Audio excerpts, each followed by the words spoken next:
Bonjour les enfants, nous commençons aujourd'hui notre deuxième séance de caté virtuelle sur le mobilier liturgique de l'Église.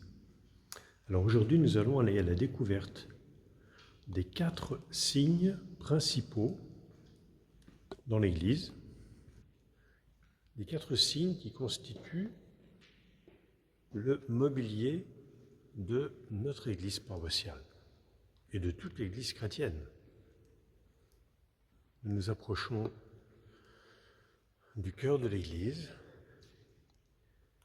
et nous voici face au cœur. Les 4 signes principaux de notre Église se trouvent regroupés dans le cœur de l'Église. Qu'est-ce qui vous frappe d'abord quand vous approchez du cœur? L'élément principal du cœur, bien sûr, c'est l'autel sur lequel je vais revenir dans un instant. Voilà l'autel. Au-dessus de l'autel, nous avons la croix de Jésus. Puis, derrière l'autel,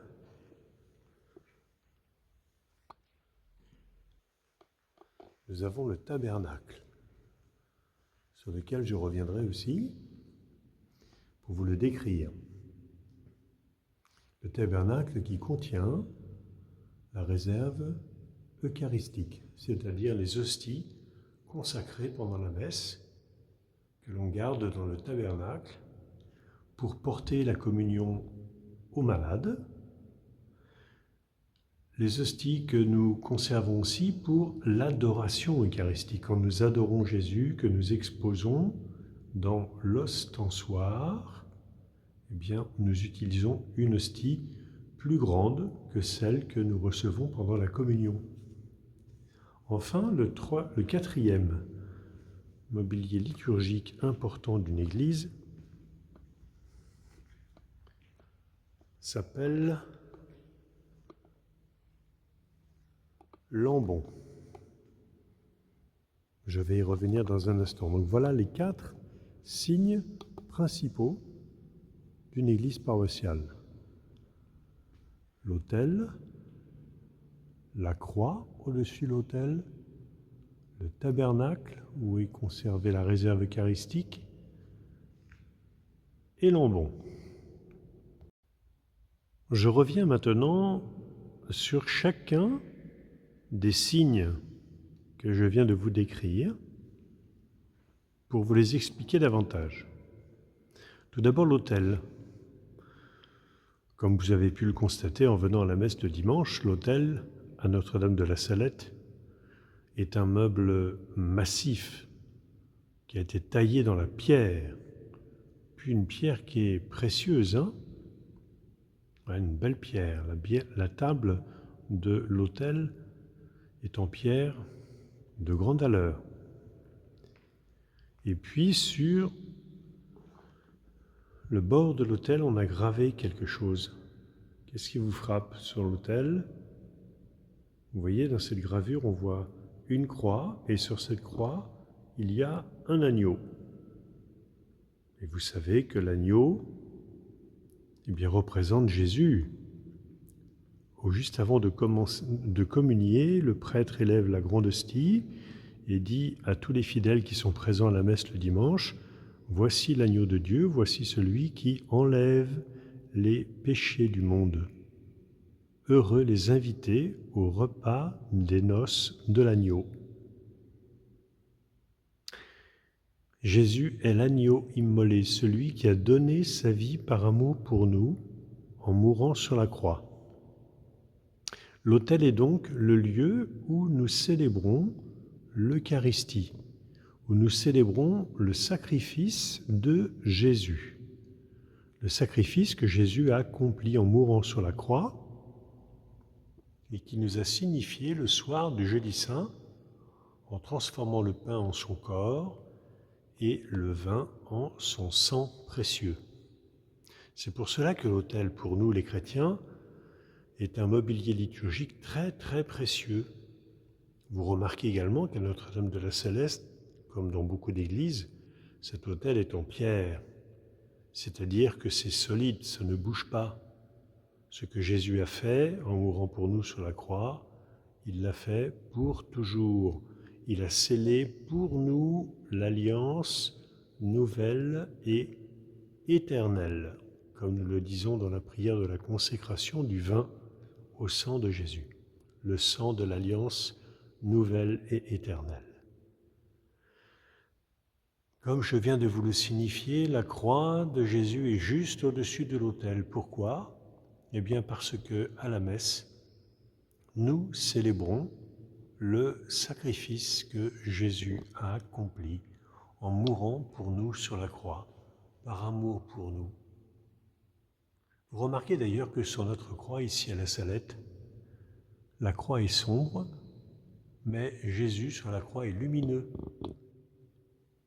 On a représenté la lumière justement par la dorure du corps de Jésus sur la croix, pour signifier que la mort de Jésus pour nous, eh bien, c'est quelque chose qui n'est pas dramatique, c'est pas quelque chose qui est pour nous triste, parce que la mort de Jésus, elle nous ouvre à la vie éternelle.